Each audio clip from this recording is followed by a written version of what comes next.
LinkedIn presents.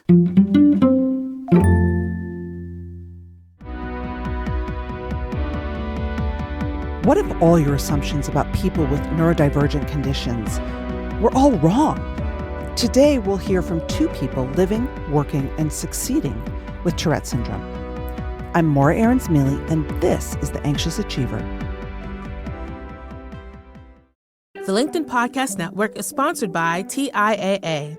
TIAA makes you a retirement promise, a promise of a guaranteed retirement paycheck for life. Learn more at TIAA.org/promisespayoff.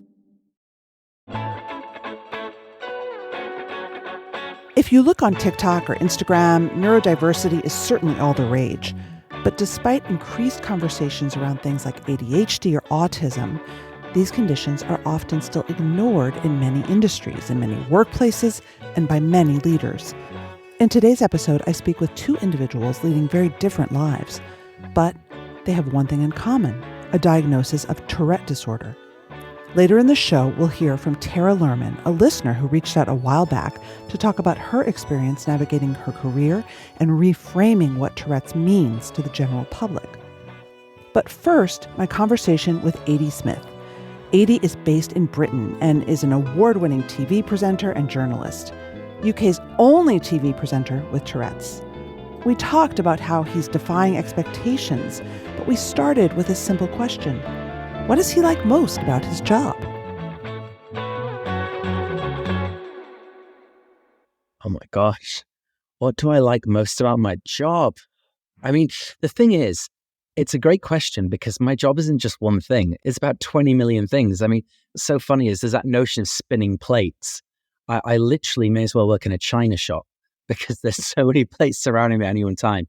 And I'm going to give you two answers to that question. One wearing my drinks TV presenter hat, and another answer wearing my kind of neurodivergent advocacy, motivational speaker hat. So on the drink side, my favorite part of my job is essentially where I meet someone who thinks that they don't like something. For example, Chardonnay. The ABC is anything but Chardonnay.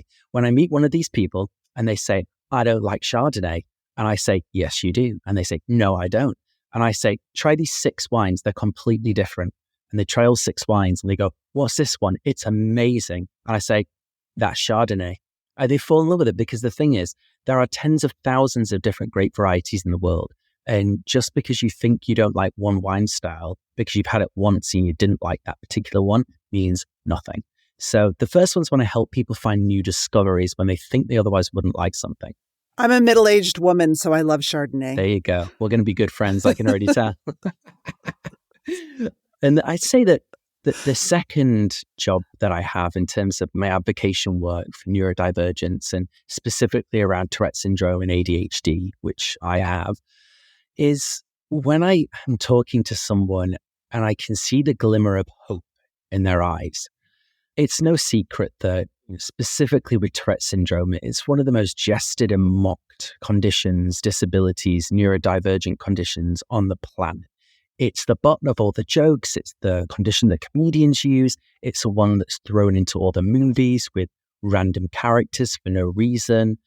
And when you are able to sit down in front of a little boy or a little girl who has Tourette Syndrome, they think that all hope is lost.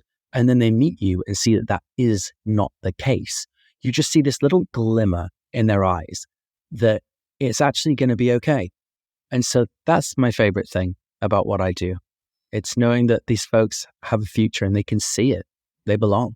I would imagine a lot of listeners out there are thinking, man, this guy's got it all figured out. He drinks for a living and gets paid to be on TV, and then he goes and talks to people and inspires them. Yeah. What is your superpower that allowed you to actually create a career from doing things that a lot of us would do for free? Do you know what? It's a really simple answer. What is my superpower is what people would define to be my greatest weakness. It's my Tourette Syndrome. And when I was growing up, when you have Tourette Syndrome, you are automatically labeled as a failure. You will probably claim benefits throughout your life. You probably won't get a job. You definitely won't go to university. You become a burden on society. That is what the world would have you believe because there's such a lack of awareness around it. But the actuality of it is that when you can harness, what's going on with your body, when you can control it to a degree, that's when the superpower emerges. Now, Tourette syndrome is built up from so many different things, but one of the components of Tourette syndrome is our tics. So our tics are vocal or motor, they're twitches, they're movements. Now, we have all this excess energy running around our bodies constantly, which is translated into these tics. But if we can harness that energy on something that is a really big passion point for us, we become this unstoppable force of nature. It's interesting because a lot of people might think that Amazon came to me and said, "Hi, will you be in this TV show?" That doesn't happen for people with Tourette's. I made the TV show from scratch. So my success has been built off of me making a TV show, getting all of the money for it, producing it, being in it, marketing it. I've done every single thing for this show because people with Tourette's aren't really given a chance. I am the only TV presenter in the UK with Tourette syndrome, and I'm one of 5 in the US, just to give you an idea. And when certain conditions are within people, we don't get those chances. So we have to create our own. So what my biggest weakness is in terms of my Tourette syndrome that's held me back from being able to get certain opportunities has actually been my greatest strength and my superpower in disguise, because I've done what so few people could do because of that. Is there a little bit of a sort of FU energy there? Yeah, definitely. I mean, you got to knock on 100 doors before one person says yes. The rest of them say no. And it's ironic because I have a TV show. I'm frequently on live TV and I'm frequently on radio live. But the team will get in touch with some radio stations sometimes and say, do you want Aidy to come on and talk about Tourette syndrome? And the first thing they're met with, "Oh, sorry, we can't have people with Tourette's on because they all swear." And it's just the stigmas are still alive. Like the evidence is there. Now, 9% to 10% of people with Tourette syndrome have coprolalia. Coprolalia is swearing or inappropriate gestures. That's the tic base of that. Now, when I was a little boy, when I was about 11, 12, I had coprolalia. And I actually ironically used to say "F you," like the actual words in school. And it's hard. It's really difficult. And so while we talk about how 90% of people who have Tourette syndrome do not have coprolalia, we cannot forget those who do, because it's an incredibly difficult thing to live with. Thankfully, it goes in stages, and most people tend to grow out of the swearing element as they get older, but not everyone does. On the flip side, what do you find really hard about your job, given your neurodivergence, you have ADHD as well, that other people might not struggle with? I mean, where to begin? I know, right? Yeah. I think I feel so deflated and I end up feeling so alone because, I talked about knocking on 100 doors for one person to say yes. You still got 100 doors of feeling deflated, like you don't belong in this world and like no one wants you and that you can't achieve anything. It's difficult because you have to fight so much harder than the average person in order to reach your goals, meet your successes, find those achievements. And so it's difficult with this constant setbacks, the constant disappointment, people not believing that you can actually do something until you've gone ahead and done it. Yeah. And I mean, I've been working in the drinks industry for 15 years now as a writer. And, in the later half of that, a broadcaster and TV presenter. And I just launched the world's first and only mentorship program to help the next generation of drinks writers, communicators, and content creators from all underrepresented communities. So LGBTQIA+, disability, neurodivergence, and underrepresented ethnicity communities. And it's taken, several years to get people to even begin to listen in this industry, that it's something that's needed for the future. And even now, I feel like I'm walking around banging a drum constantly with people rolling their eyes at me. And you feel like you're on a soapbox having to preach, but unless you preach, nothing will ever change. Why do you think people are rolling their eyes? Because they don't see the need for a change. They're comfortable with how they've always been. They're comfortable with their jobs. They're comfortable with their power. They're comfortable with their wages. They've not had the same hardships that others have, been through, but they don't understand those hardships. And I think the minute that they understand what those hardships are, or they have a little glimpse into that person's life, everything turns around. I mean, take this, for example, what we're doing now. there'll be people listening to this who may have never even heard of a neurodivergent condition before, or they may have thought they had an idea of what Tourette syndrome was.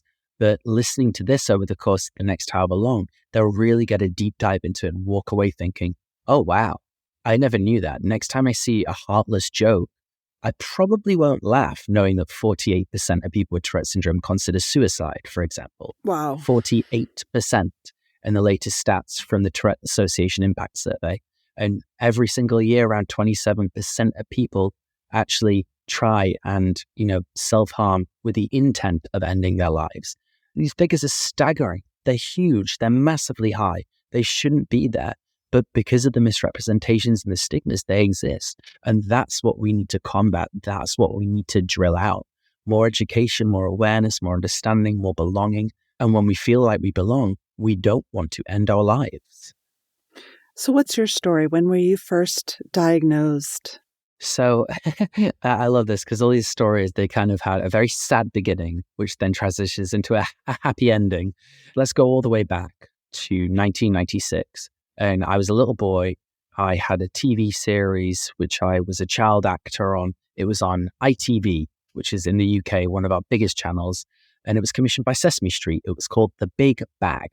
And it was a little puppet show type thing about this kid's toy shop with the shop owner, a delivery man who'd come along, a coyote puppet, and a bag that talked. An eclectic mix of it. And I was one of the kids who would frequent this shop and come in with all of my friends. And, 6 years old, I was living my best life. I worked really hard for this gig. I'd been in acting school for years. I'd finally made that break. For years? You were 6? Oh, well, you know what? At that point, even 3 years was half my life. Were you a very driven child? Like, was this your ambition and your desire? Yeah, I loved being on stage, being in front of camera. From a really young age, I went to acting school and I adored it.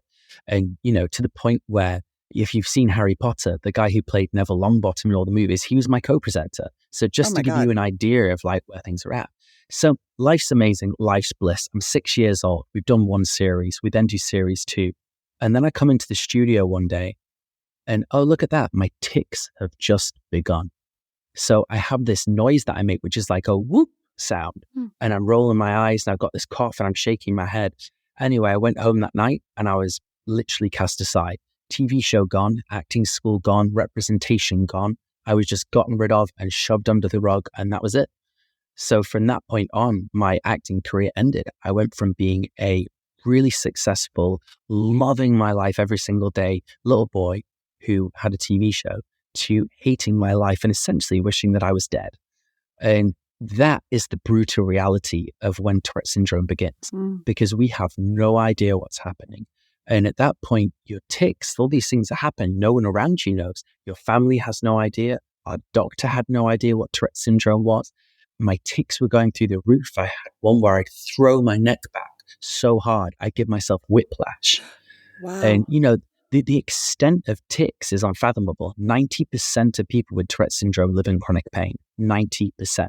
And even now I've developed a tic in my jaw where I open my mouth as wide as I can. And the ligaments here at the side of my jaw are in agony when I do that several times a day. There's so many things that people don't really think about. And, childhood after that point, it was difficult. The parents of the kids that I had didn't want me hanging around with their kids because I was that weird child who may badly influence their kids to do the same thing. And the birthday party invites stopped. At school, I was sent out of the classroom for my tics because they didn't understand what was going on. I was essentially punished. Again, that is what happens to kids who have Tourette syndrome. They are looked at as people who are a nuisance and people who distract, and therefore they are removed. And, I have thoughts on the whole notion of special education. I'm not a fan of that word. Special education means that people are, it's the term special. We have to treat them in this particular way. So let's just tick this box. They've had this special education. What we should be calling it is specialist education, where every single person needs a particular route to help them thrive and be at their best. And, those routes can be different, but what they don't involve is just throwing someone in a porta cabin and hoping for the best, because that's more than often what tends to happen. And so, I grew up into my teen years, and at this point, I don't really have any friends. Most of my friends were on the internet. So I would go on these like 3D chat rooms where I had a little character and I'd walk around, and this is where I could be myself. At that point, I wouldn't be ticking in real life because I'm on a computer. There was no such thing as Tourette's on a computer. And I couldn't even say the word Tourette's. It was like, saying Voldemort. It's a word that just could not be said. But I guess the silver lining of spending so much time online is that at the age of 13, I was essentially building businesses on the internet and making money. So I was selling 3D online furniture, like having reinvented Deal or No Deal on this chat room online world, and selling this furniture to get money on eBay.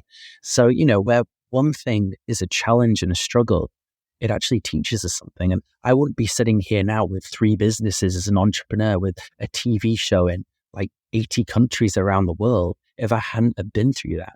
I live by the quote, "There's strength in the struggle." Yeah. And I think we can sit here and think, woe is me, poor me, oh no, or we can get on with it, learn from it, and then thrive from it, taking that core learning.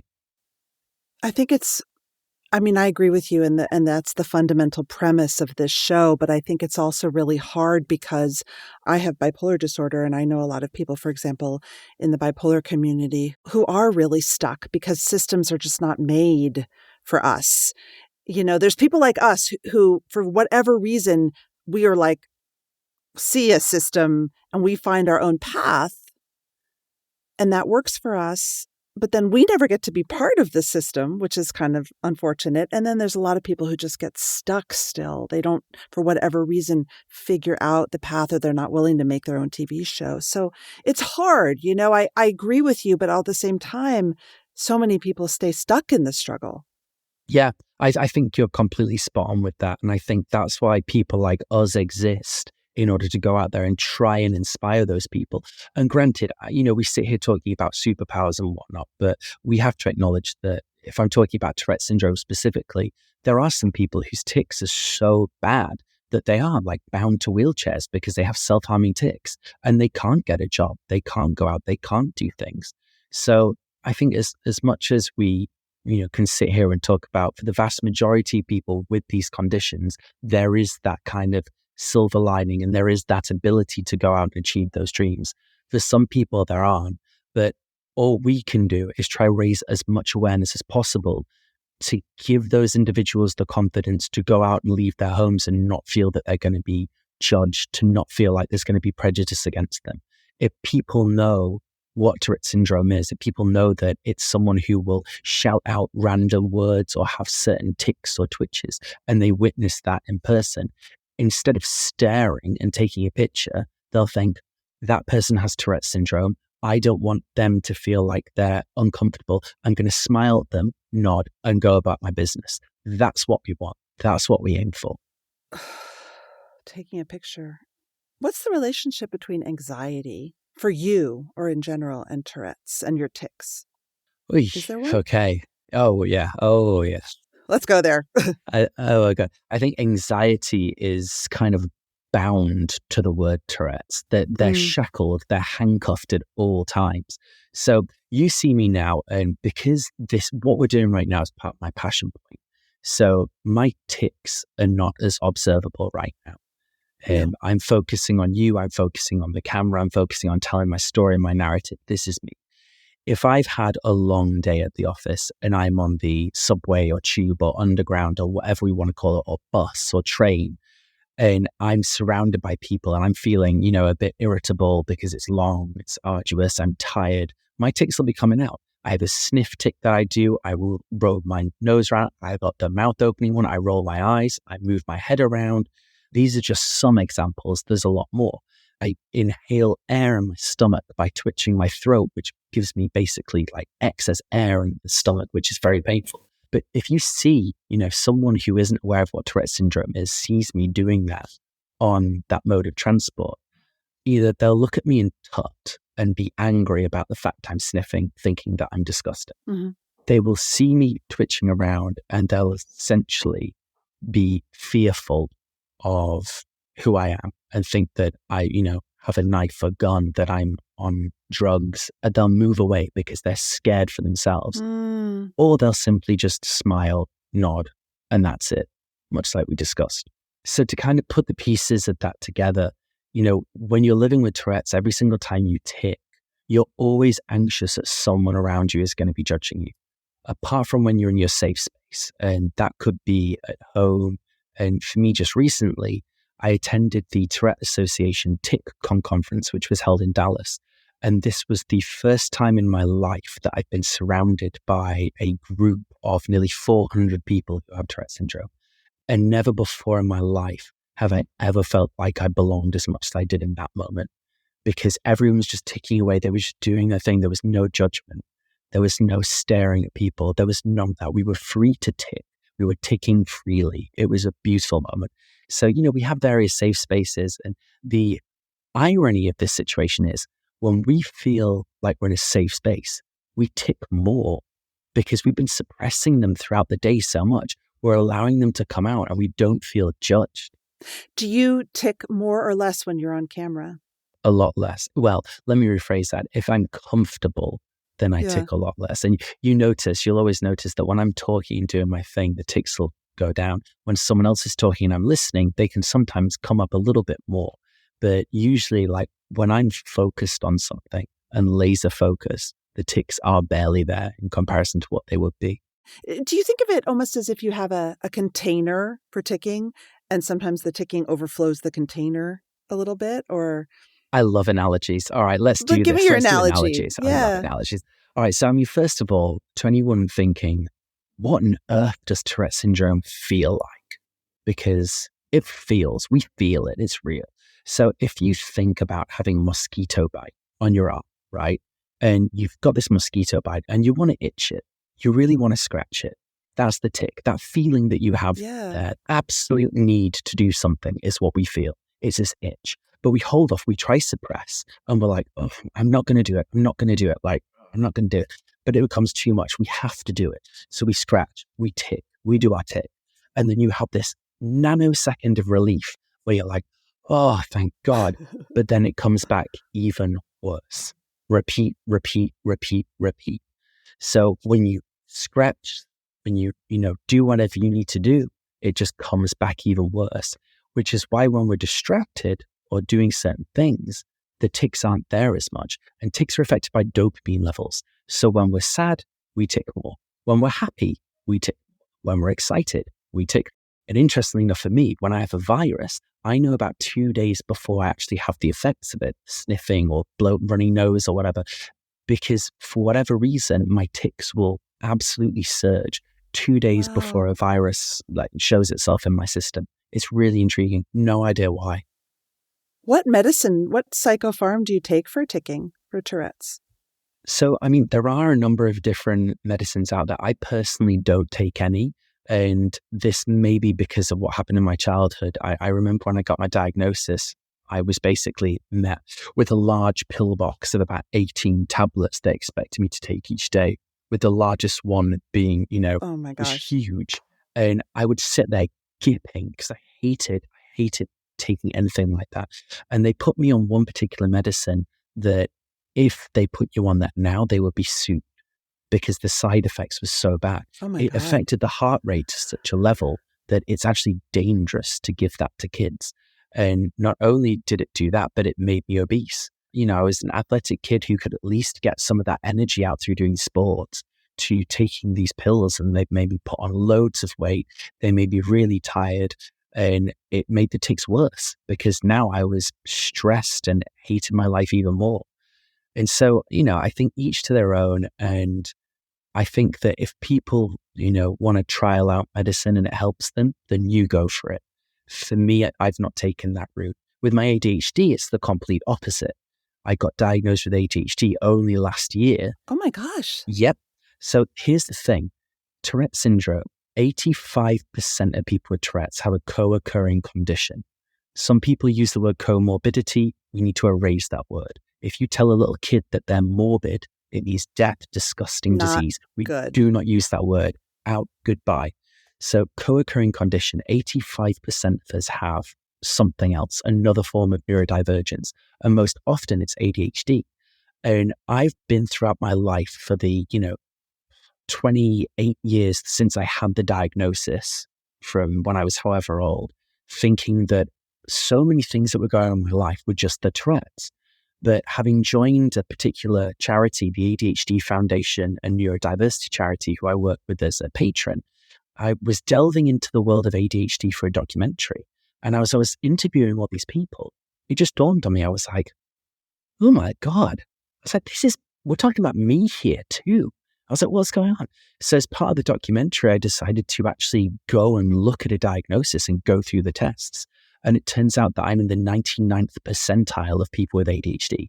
Suffice to say, since I started looking into that and taking the medication, that has changed my life, like dramatically. Really? Oh, yeah. Oh, my Lord. Yeah. Yeah. Are there things at work that used to challenge you with ADHD that now you can handle better? Oh, yeah. I hear that a lot. Things like email and yeah. I mean, executive dysfunction, like definitely is one. But just like listening more.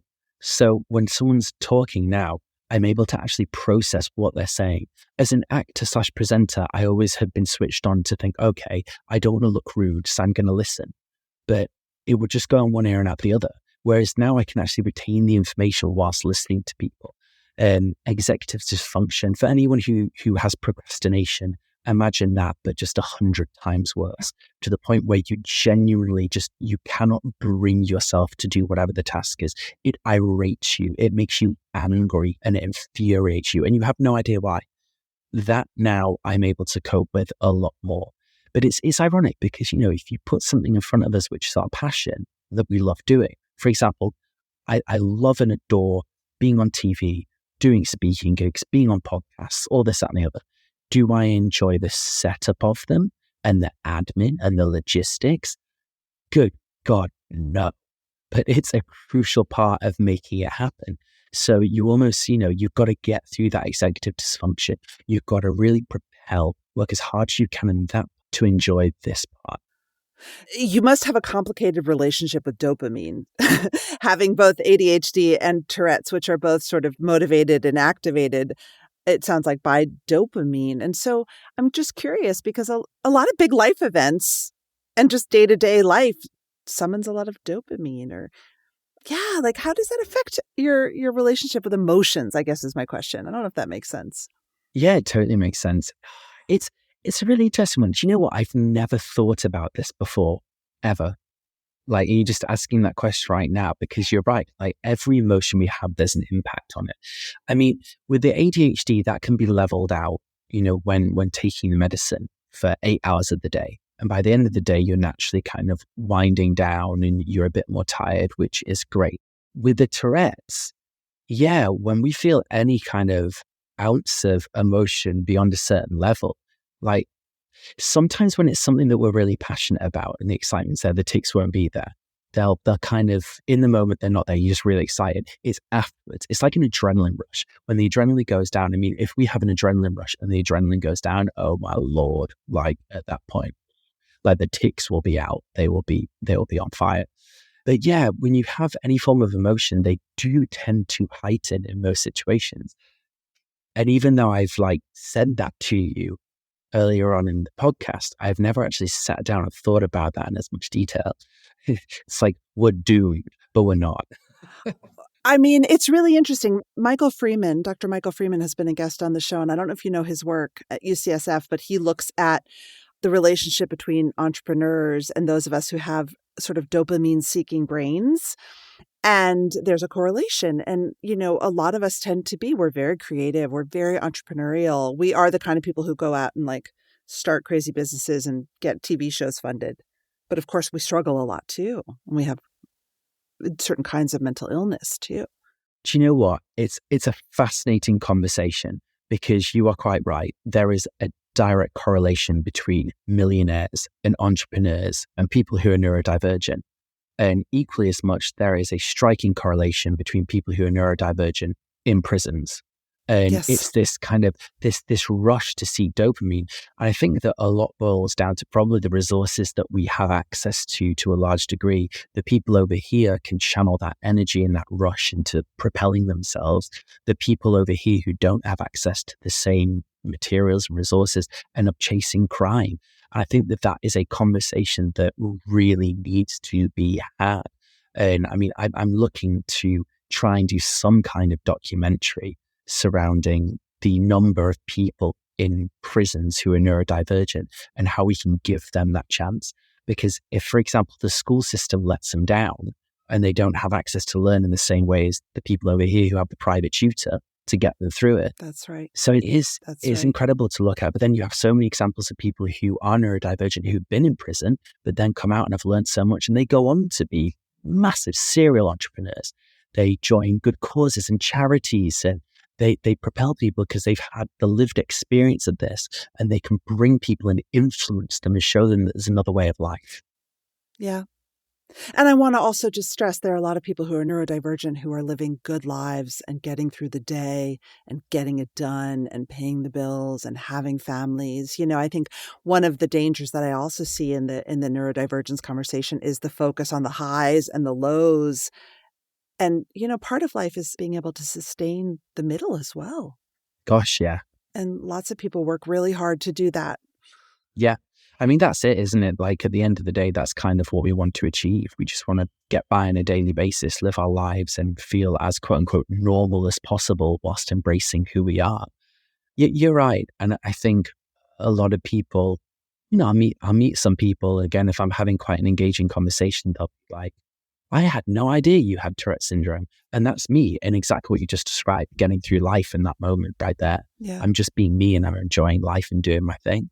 Yeah. And then when people spend more time with me, like, you know, my flatmate, at the beginning, he was like, I don't notice it as much. And then when we sit down and watch a horror movie and that dopamine level is and my takes, he was like, I see it now.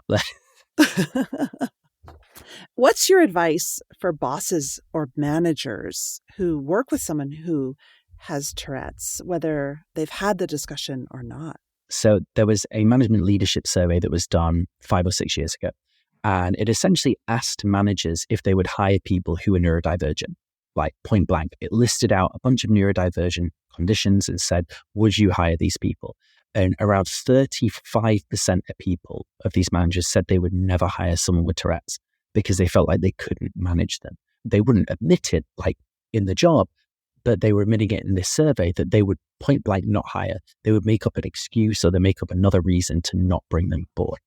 And the irony is that if someone who's applying for that job, if it was something that they really loved, if it was their passion point, if it was that, you know, quote unquote, their superpower, then they would add so much more productivity, efficiency, you know, like all of that to that role, the likes of which someone else who was not neurodiverse would never even be able to come close to on the same level. So I think that, you know, managers really need to look out and channel the incredible skill sets that neurodivergent people have and put that into their work. So, for example, I lived in San Francisco for 5 years. It would be a rookie mistake if you were a tech firm and at least 50 to 60% of your software engineers did not have autism, because they are a force to be reckoned with. People within that community, when they are thinking about, you know, the spreadsheets, the coding, all of this, like their minds are so remarkable. And if someone with autism follows that particular path and that is their specialty and that is something that they love, those tech firms are missing out big time if they're not cultivating that. I think tech firms know that. You know, I mean, I think that's one of the big changes. I think the conversation has been had around autism, specifically within the tech and software engineering role, because there's been a correlation, because it's kind of been looked at from a pop culture moment within documentaries, within films, within, you know, TV shows and whatnot. I think that a staggering and alarming number of people within the creative world and the hospitality world have ADHD, whether they know it or not. And I think that that is another mechanism which fuels them to really succeed. where we are not seeing this evidence as much because it's not been put out there is with people who have Tourette's, it's with people who have dyslexia, dyspraxia, dyscalculia, bipolar. These are the things that it would be really interesting to do more of a deep dive on and think, what are their superpowers? What kind of rough job roles or things did they fit into that allow them to soar? I mean, we look at Billie Eilish and we look at Lewis Capaldi as, an example of two singers with Tourette Syndrome who have absolutely taken off and done remarkable things.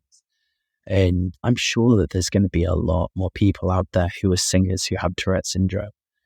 And it's a matter of time. It's a matter of time, I think. But, we'll be having this conversation in 10 years' time thinking, wow, I can't believe how much has changed. And that's the beauty of it. That's the beauty of every single person who's listening to this right now, taking what we've spoken about on their journey and being a part of that movement. And quite frankly, we can't ask for anything more than that. Aidy, thank you so much. Thank you so much. Pleasure to meet you. The LinkedIn Podcast Network is sponsored by TIAA. In the last 100 years, we've seen financial markets swing, new currencies come and go, decades of savings lost in days, all showing that a retirement plan without a guarantee, quite simply, isn't enough. So more than a retirement plan, TIAA makes you a retirement promise. A promise of a guaranteed retirement paycheck for life. A promise that pays off. Learn more at TIAA.org/promisespayoff. From the minds of visionaries to the desks of disruptors, I'm Lars Schmidt, host of the Redefining Work podcast. Join me each week as we explore the new world of work through the lens of those shaping it. CEOs, HR leaders, investors, and more. Be a part of the conversation that changes everything. Subscribe to Redefining Work today.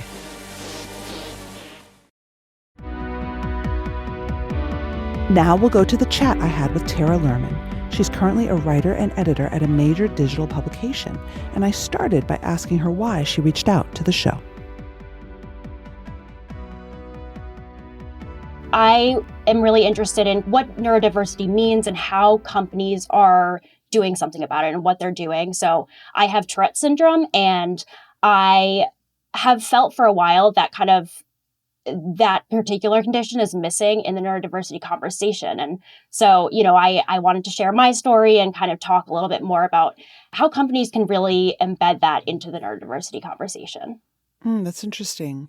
Well, first, maybe you would define Tourette's, because I think like a lot of things we may have misconceptions about what Tourette's really is, and talk about what your Tourette's is like and how it shows up. I usually tell people kind of the CDC definition. So really it's a nervous system condition and it causes people to have tics. And so tics are anything from sudden twitches, movements, or sounds that people do repeatedly. For me, my tics show up in a few different ways. I have a lot of facial tics. So I will kind of click my upper lip to my nose, for example. I have a neck jerking tic. Some people will have, a shoulder tic. There's motor tics, which are something like what I just mentioned, right? So a neck jerk, eye blinking, all those are motor tics. There's also vocal tics. So that would be clearing your throat. That would be maybe coughing, anything using your vocal cords. Tics ebb and flow throughout kind of your lifetime. If I'm extra anxious, I will tic more. If I'm tired, sometimes I tic more. So certainly it shows up at work, and it's changed a lot because of the pandemic, but that's kind of my experience. How has it changed because of the pandemic? So I think one of the challenges for me is open office, right? So when I'm working, I have had many jobs because I work in media where we do have an open office structure. So I felt a little bit on display, like people see your tics, people see you kind of ticking and making noise. And I, for a while, didn't share, I didn't really talk about it at work because I was ashamed of it, because I didn't want to kind of be known as that person who had Tourette's, right? I wanted my work to speak for itself, but I eventually found that it was a lot harder to not talk about it than to talk about it. And disclosure is a hard thing. And I want to, validate that I made the decision to kind of open up about it. But that's not always the right decision for everyone. And so, certainly there are people that don't talk about it, and that's totally fine as well. Do you think that because your disability is, quote, visible, you felt more pressured to disclose it at work? Yeah, I think I am able to suppress my tics maybe more than some other people. So, even growing up, I would have people ask me, oh, do you have allergies? Are you chewing gum? And I would kind of, I was, again, at that point in my life, I was so ashamed about it. And I would just be like, oh, yeah, like, or like, oh, it's a habit. But I think now I've gotten to the point where, I understand that there are positive aspects of my Tourette's, and it's, I wouldn't be who I am without it. And so I become a little bit more kind of open about it. And so I joke with my friends that I kind of started a few years ago when I started talking about it. I'm kind of like on this Tourette's coming out tour, right? And I've just kind of opened up about not only what the tics look like, but how they make me feel and what kind of the struggles have been in the past and really the stigma around it, because I think that's the big thing and why so many of us don't talk about it. And like for a while, yeah, like even just saying the word Tourette's was like triggering for me, because like it's just such a, it's such a misunderstood condition. How old were you when you were diagnosed, and like how did you come to understand it?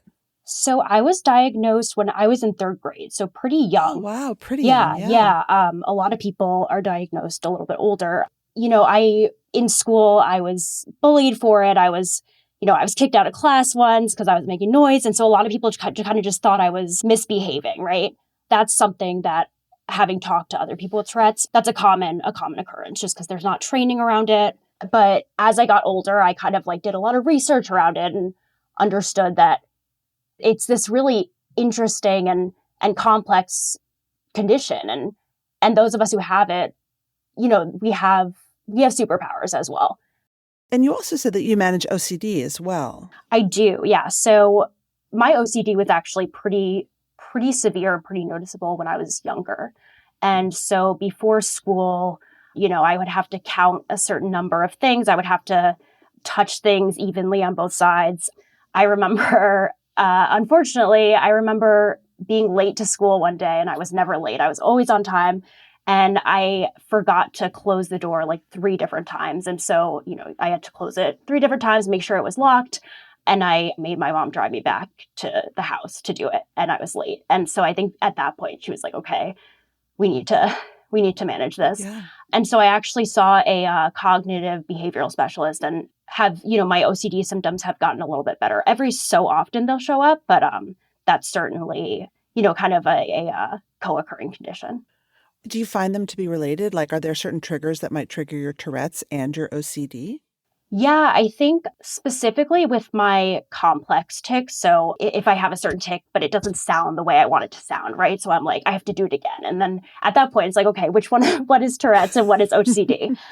And at the end of the day, I just do it. I don't really try to think too much into it, but I would say my Tourette's definitely is more triggered by stress. We never finished with how working during the pandemic, when I assume you worked from home a lot, changed your Tourette's. You mentioned that. Yeah. So I'm a very social person, so I did miss the human interaction, but I did feel like there was an opportunity for me to really just work and, be at home and do my tics and not have that judgment that I kind of would normally have in an open office space. One thing that was interesting that I kind of didn't expect is when you're on Zoom or any other kind of video platform and you're talking, and I usually would put myself back on mute, because if I didn't, then like it would show up, like if I was ticking or something, like it would show me ticking. Yeah. Your face would come on. Right, exactly. Yeah. Mm-hmm. So I learned that pretty early, that I would just kind of mute myself and then unmute myself. And that worked pretty well. But definitely it was kind of a learning curve. There are certain things that I did better, but I also did feel kind of that restlessness and that lack of human interaction that I'm sure so much of us felt. Yeah. When you were first starting out in your career, were you nervous about your Tourette's? How did you handle it, for example, in interviews or when you were meeting with prospective employers? Yeah, so it is not something I typically bring up in an interview. Mm-hmm. I think a lot of people bring up their Tourette's or other conditions if there's an accommodation need. I've never used accommodations at work, even though, that's not to say I shouldn't have. It just never kind of came up. But I definitely was very self-conscious about it. I think it almost became kind of harder to hide it because people would kind of just assume like, or, they would kind of look and be like, oh, what's, because it's not something that you see often. And when you do, I mean, I even experienced this, in public places, like on public transit or in a coffee shop. But when people see it, they kind of, they look and they're a little confused and they're not really sure what's going on. And to be honest, I'm still navigating that. I'm still trying to figure out kind of what the best way to to kind of disclose my condition to a stranger who's kind of looking at me weird or something like that. In general, I think, part of me thinks that if I were to disclose in my career earlier, I would have kind of just, I would have had an opportunity to really own it and reclaim it. And I think reclaiming the word Tourette's even is something like I'm working on because there's so much kind of misconception about it and everyone kind of has their own idea about it. And so when I say I have Tourette's, it's not just like, oh, I have Tourette's. It's like, oh, I have Tourette's. And like, here's what I do because of it. And here's how it helps me. And here's how it challenges me. And that's kind of what that looks like. Wow. I would imagine that the sense of being in public and thinking, what should I say to a stranger is really stressful. Yeah. And I think I've grown a lot in this kind of arena because there have been times that, again, I think it's just, it's just people don't realize, but I remember a friend of a friend kind of asked me like, oh, like, why are you making those noises? And I wouldn't even, at that point, I would just be like, oh, I don't know. Like, I just didn't want to get into it or I was ashamed. Yeah. But someone actually made a comment, some stranger on the street, maybe a month ago. And I just told her, I said, I have Tourette's. Like, I'm sure you didn't know, but like, I have Tourette's. Wow. And yeah. And I felt it was very like, it was empowering, but also kind of this weird feeling of like, wow, I've never owned it in that way. And that's something I'm definitely not perfect about, but I'm trying to be better about because it is part of my story and it does challenge me. And I really do think that we're not where we need to be in terms of understanding what it is. Yeah. You also said that you feel like your experience with Tourette's has made you more creative and more resilient in your work. Yeah. So everyone I know and every kind of story about someone who has Tourette's, everyone has this creative endeavor or this kind of athletic endeavor, something that they are just really good at. For me, that was always writing. Mm-hmm. Actually, Oliver Sacks talks a lot about this in his writing, but he talks about music and the connection between Tourette's and music. And, you think about someone like Billie Eilish, who recently went public about having Tourette's, and, Tim Howard, who's a professional soccer player. And so there's this incredible kind of power in having it. And not to sound toxically positive, because of course there are challenges and it's not easy. And, it's definitely shows up differently for everyone. But I do think that creativity is so interesting. And there's actually studies that say when certain people are, being creative or playing music or playing drums or whatever it is, their tics actually kind of disappear for a certain amount of time because they're so focused on what they're doing. And so for me, growing up, that was kind of singing and theater. As a writer, it's very much like being able to be creative and, just think about things in different ways. I think one thing I really have kind of excelled at is this research aspect. So when I got diagnosed and kind of just looking into Tourette's, I was so curious and I had this kind of curiosity that was like, okay, what is this? What is this disability that I have? And like, what does it mean for me? I've been really trying to leverage that intellectual curiosity in everything I do. And for me at work, it really shows up in, learning about different industries and topics, because I cover everything from finance to technology to sustainability. And, it's things that I don't necessarily know about, but it's an opportunity for me to learn something new. I think also, there are, as an editor and a writer, you have to be detail oriented and you have to think about how certain words fit together, stuff like that. And it's interesting because I was always actually a really slow reader. And part of that was my OCD and my Tourette's kind of, I had this tic where I would sound out the different, like the first letter of every word. And so because of that, I almost, and, I wasn't a very good test taker. And so I was actually placed in like a reading class. And I was like, okay, well, I'm not a good reader. Or like, I started to believe that I wasn't good at those things. And so it's not funny. It's interesting now looking back and, seeing kind of how far I've come. And now I'm an editor and a writer and I like do this for a living. And so I think, I try to let myself have a little bit of extra time to do things because I think that really helps me. So blocking out enough time, being detail oriented and thinking through things. And I think that's something that honestly, even if it doesn't kind of make sense scientifically necessarily, I think a lot of that has been helped by my Tourette's. A lot of neurodiversity. I mean, first of all, thank goodness we're having a conversation about neurodiversity at work. But you've pointed out in your writing that neurodiversity has become a code word for autism in the workplace context, and that's just plain wrong, that your brain is neurodiverse because of Tourette's, but Tourette's isn't included usually in conversations around neurodiversity and how to manage neurodivergent people in workplace environments. It is slowly changing, but yeah, I noticed that when people talk about neurodiversity, and specifically this is, corporate companies, tech companies, they maybe highlight someone with autism, or they say, how can we accommodate our employees who have autism or are on the autism spectrum? And that's extremely important. And I want to validate that because, their experience is different than mine. And obviously, we all need different kinds of accommodations. But I think bringing different experiences into that umbrella, so understanding that neurodiversity is not just kind of a synonym for autism, right? It's actually an umbrella term that's, that includes ADHD, and it includes Tourette's, and it includes OCD, and it includes dyslexia and dyscalculia, and all these conditions that are so different. And so I think it's, again, amazing that we're having these conversations around neurodiversity, but I think it's important for companies and for managers and leaders to really define what the different, what neurodiversity actually means, and how there's so many conditions that really fall into that.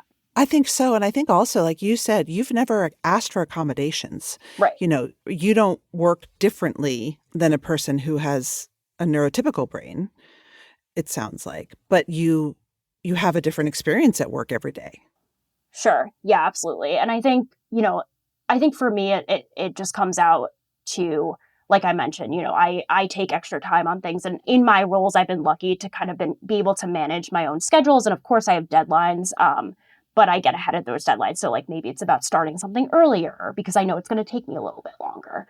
For me, that's what that looks like. And I think there are people with Tourette's who do require accommodations. And, it's definitely something I thought about in school. For example, I got extra time on tests and stuff like that. And that was definitely necessary for me, especially for test taking, which thank goodness I don't have to do that anymore.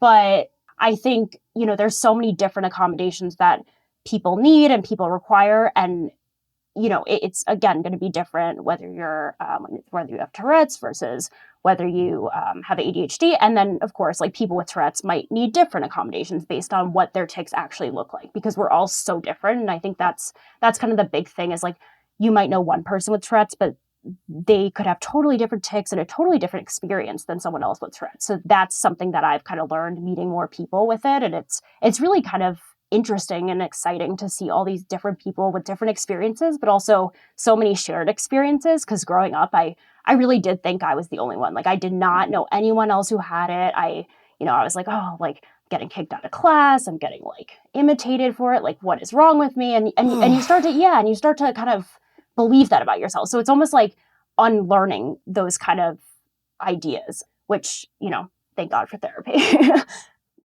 A last question, which I realized I didn't ask you, is I assume your team and the people you work with every day fully know about your Tourette's, and they probably know your tics, right? Or no? So, not a few of so I work remotely now. So I have talked a little bit about it on, LinkedIn. I don't talk about it every day. And I think they probably, again, like I haven't really opened up to them about it. My last company, I did talk to my manager about it, but it wasn't until kind of maybe a few months in. And that was really interesting because then she was able to she opened up to me about, having ADHD. And that was really powerful because being vulnerable and opening up about it really allowed us to get to kind of this new level of, manager. I love that. Yeah. Yeah. It's definitely something that I talk about. Again, all these articles that I write are on my writing portfolio. So I know that people probably know about it, but I haven't opened up in my current job as much as I maybe should. No, there's no shoulds. I think it's really powerful that you share that, because I think also because of our cultural obsession with grit and resilience, we assume that if you have some kind of disability that you're a warrior for the cause, and that, once you shared, the heavens opened and everything was beautiful, and, you felt the power of whatever, the truth coming to you. But that's not real life. I don't think that's realistic. And I never want people to feel like they have to become their disability, or even that they have to share it. It's a totally personal decision. It is. And this is something I've thought about a lot, is just, sometimes you have the energy to share it and other times you don't. And, I remember, obviously I've been talking about it more, and I've been, writing about it. And I think my vulnerability comes out more when I'm writing because I don't see the reactions of people, right? Like, yes, someone can comment, but like, if I tell someone something, like, they're going to react right away. And if I just write it and put it into the world, I know they'll see it, but it's a little bit different. And that's kind of how I feel like I'm able to be the most vulnerable. But yeah, I thought about that a lot. And there was a friend who, made a comment a few months ago and just said, oh, do you have allergies? And I was like, yeah, I just didn't, I did not have the energy at that moment to get into it. And I think that's okay. And I think you're right. I think, it's about protecting your energy and like understanding like, oh, I will do this when I want to do this. And if if there are certain situations where I just don't feel like I have the energy for it, I think that's okay too.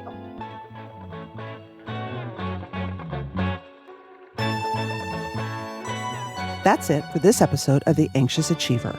The show is produced and edited by Mary Dew, with production support and sound engineering by Nick Krinko. If you like what you heard, head to your favorite podcast app. Leave us a review.